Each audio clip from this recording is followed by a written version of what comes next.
428 सीटों पर चुनाव हो चुका है, 115 सीटों पर चुनाव होना बाकी है। पर पहले 2 चरण के बाद ही बिल्कुल साफ हो गया, बिल्कुल स्पष्ट हो गया था कि दक्षिण भारत में बीजेपी साफ और उत्तर भारत, पश्चिम भारत और पूर्वी भारत में बीजेपी हाफ।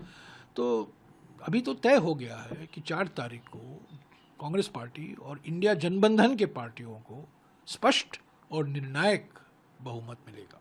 जनादेश उन्हीं को मिलेगा। प्रधानमंत्री कुछ भी कहें, गृह मंत्री कुछ भी कहें, वो अपनी ही दुनिया में रहते हैं और अपने ही कार्यकर्ताओं का हौसला बढ़ा रहे हैं। पर उनकी भाषा से ये पता चल जाता है, प्रधानमंत्री की इंटरव्यू से पता चल जाता है, उनकी भाषा से पता चल जाता है, उनके चुनाव प्रचार से पता चल जाता है कि वो घबराए हुए हैं, बौखलाए हुए हैं, परेशानी में हैं। बेचारे क्या करें, वो निवर्तमान प्रधानमंत्री हैं। 310 सीट का दावा जो, और आज देखिए, आज सुबह भी अखबारों में, दुनिया भर के अखबारों में आया है, टेम्पो चलाने वाले अडानी का एक नया मिसाल घोटाले का, मुडानी घोटाले का। तो मैं विश्वास के साथ कह सकता हूं कि जब इंडिया गठबंधन की सरकार बनेगी, 1 महीने के अंदर एक जेपीसी का गठन होगा। ये जो मुडानी घोटाला है, जिसमें अडानी और प्रधानमंत्री, निवर्तमान प्रधानमंत्री के बीच में जो संबंध रहे हैं और जो घोटाला हुआ है, जिस तरीके से शेल कंपनियों 20,000 करोड़ रुपया रखा गया है, कहाँ का, किसका रुपया है, जिस तरीके से सारे एयरपोर्ट बेचे गए हैं, बंदरगाह बेचे गए हैं, निजीकरण हुआ है और फ़ायदा सिर्फ एक ही पूंजीपति को मिला है, ये सब जेपीसी इस पर पूरी जांच करेगी।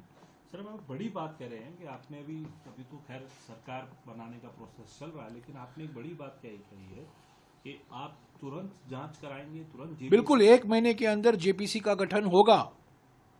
1-2 दिन में प्रधानमंत्री नियुक्त हो जाएंगे, इंडिया गठबंधन के प्रधानमंत्री, और देखिएगा जब पार्लियामेंट का सत्र बुलाया जाएगा और जेपीसी का गठन होना ज़रूरी है, अनिवार्य है और बिल्कुल होना ही है।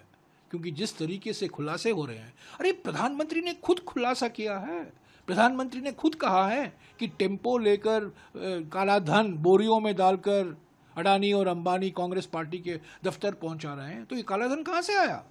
आपने तो नोटबंदी कर दी 8 नवंबर 2016 को। आपने कहा, देशवासियों को कहा, मित्रों नोटबंदी मैं कर रहा हूं कि सारा काला धन समाप्त हो जाएगा। पर आप चुनाव प्रचार में कह रहे हैं, अडानी का नाम ले रहे हैं, अंबानी का नाम ले रहे हैं, टेम्पो दे रहे हैं, कह रहे हैं टेम्पो, ट्रक भी नहीं, गाड़ी नहीं, टेम्पो, और टेम्पो में काले धन की बोरी ले जा रहे हैं। इस पर तो जांच होनी चाहिए ना।